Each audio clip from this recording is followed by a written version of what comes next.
तो ऐसे जाम्बती का विवाह हुआ और सत्यभामा का विवाह हुआ।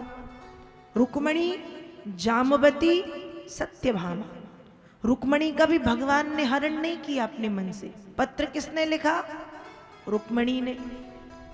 जाम्बती को पिताजी सौंप गए।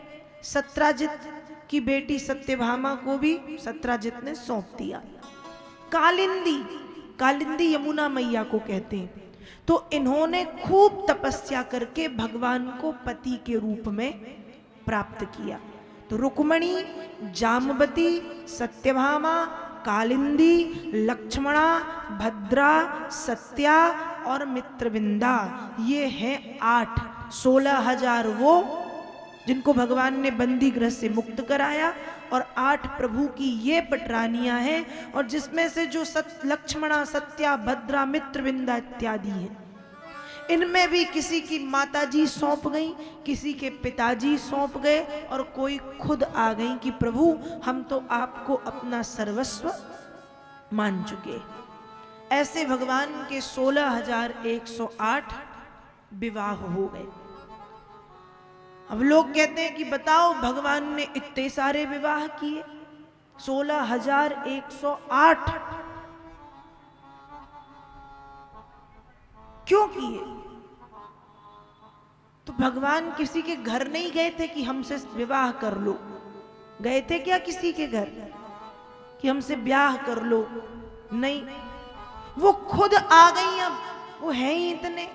कल आपने रुक्मणी जब पत्र लिखती हैं तो पत्र के दूसरे श्लोक में ही रुक्मणी लिखती हैं कि प्रभु आप इतने सुंदर हैं, आप इतने गुणवान हैं, आप इतने ऐश्वर्य विवेकी हैं, ऐश्वर्यवान और विवेकी हैं कि दुनिया की ऐसी कौन सी कन्या होगी जो विवाह योग्य समय आने पर आपको पति के रूप में प्राप्त ना करना चाहे। तो मैं भी वही चाहती हूं। तो ऐसे भगवान के 16,108 विवाह हुए। और 16,108 विवाह होने के बाद भी कहा कि भगवान कृष्ण से बड़ा योगी इस दुनिया में कोई दूसरा नहीं है। यत्र योगेश्वरः कृष्ण। योगी नहीं कहा, योगी महायोगी, और महायोगी से भी जो श्रेष्ठ है योगेश्वर। भगवान को कहा गया है योगेश्वर कृष्ण। क्यों योगेश्वर क्यों कहा गया? क्योंकि 16,108 विश्व की विश्व सुंदरियों के बीच में रहने के बाद भी कृष्ण योगेश्वर थे, और वो केवल कृष्ण ही हो सकते हैं। लोग कहते हैं भगवान ने जब 16,108 विवाह किए तो हम 2-4 नहीं कर सकते। बिल्कुल नहीं कर सकते, क्योंकि एक को पालना तो मुश्किल है, 2-4 को क्या पालोगी? खाक। दूसरी बात रही भगवान की बात, तो उनने तो जहर भी पिया था कि नहीं? पूतना जहर लगा करके आई, उनने तो जहर भी पिया था। तुम्हें ही थोड़ा सा पी के बता दो, 1-8 चम्मच। उनने तो गिरिराज गोवर्धन को भी उठाया था, तुम 15 किलो का पत्थर उठा के बता दो। उनने तो कालिया का मान मर्दन किया था, तुम तो छोटी सी छिपकली और कांकरोच देख के उचक के बिस्तर पे चढ़ जाते हो। उनने तो न जाने कितने कितने कितने कितने कितने राक्षसों का वध किया। वो कृष्ण थे।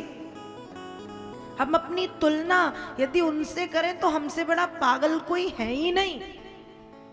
श्री हरि 16 कलाओं के साथ इस पृथ्वी पर कृष्ण के रूप में आए, और 16,000 क्या, पूरा संसार भी उनसे विवाह कर लेता तो उसमें कोई बड़ी बात नहीं है। पूरे संसार की कन्याएं, कोई बड़ी बात नहीं, क्योंकि वो है ही ऐसे कि कोई भी चाहेगा कि कृष्ण हमें पति के रूप में प्राप्त हो। योगेश्वर थे, महायोगी थे। और उसके बाद भी 16,108 विवाह करने के बाद भी योगेश्वर कहा गया, क्योंकि सब कुछ होते हुए भी सबका त्याग किया जाए, वही तो त्याग है। अब जैसे किसी व्यक्ति के सिर पे बाल ना हो प्राकृतिक रूप से, और वो व्यक्ति कहे कि हमने तो तिरुपति जाके अपने बाल दान कर दिए, मुंडन करा लिया, तो भैया आपके सिर पे बाल थे कब जो आपने दान में दे दिए? वो दान तब माना जाता जब खूब लंबे लंबे काले काले घने घने होते और आप कहते कि हमने दान कर दिए, तो थे और किए तो वो माना जाता कि हाँ ठीक है, बहुत बड़ा दान है, सुंदरता है, दान में दे दी। अब किसी के पास कुछ नहीं है और कहे कि हमने तो दे दिया, तो क्या दिया? पहले तुम्हारे पास तो हो देने के लिए। तो विश्व की 16,108 विश्व सुंदरियों के बीच में रहने के बाद भी कृष्ण महायोगी थे, कृष्ण योगेश्वर थे। सब कुछ होते हुए भी सबका त्याग। इसलिए कहते हैं कि भगवान कृष्ण का जो चरित्र है वो चरित्र केवल सुनने योग्य है। राम जी का जो चरित्र है वो अनुकरणीय है, मतलब राम जी ने जो किया वो करो, लेकिन कृष्ण ने जो किया वो करना नहीं है, क्योंकि कर ही नहीं सकते, वो सुनो। राम का जीवन अनुकरणीय है, कृष्ण का जीवन अनुश्रवणीय है।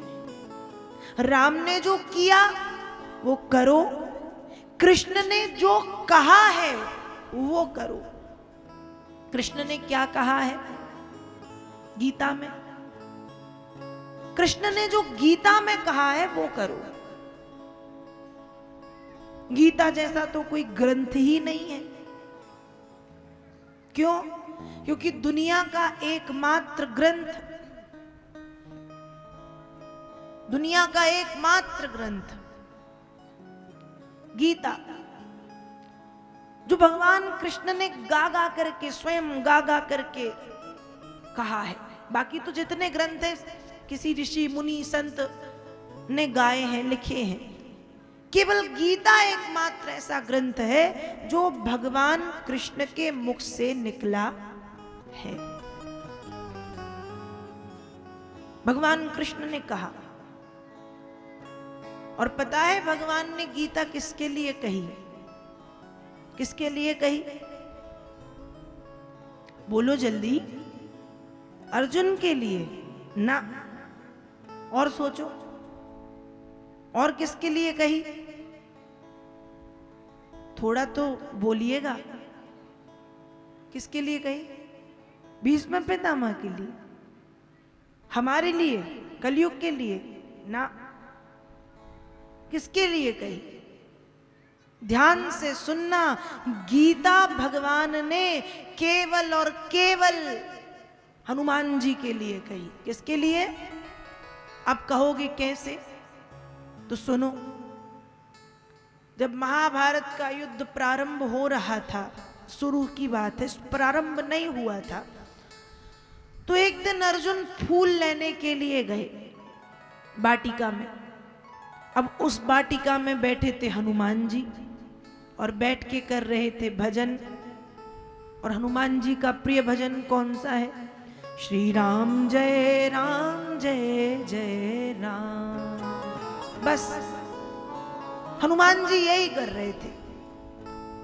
अर्जुन गए और जाके ऐसे ऐसे करके फूल तोड़ने लगे।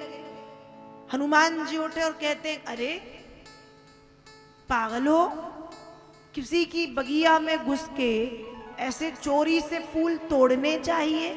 अनुमति भी कोई होती है या नहीं? अर्जुन ने कहा कि ये फूल मैं भगवान के लिए ले जा रहा हूं, तो भगवान के लिए ले जाने में कैसी अनुमति? हनुमान जी ने कहा, रे भगवान के लिए हो या किसी के लिए, अनुमति तो अनुमति होती है। और ऐसी दोनों में बातचीत हुई।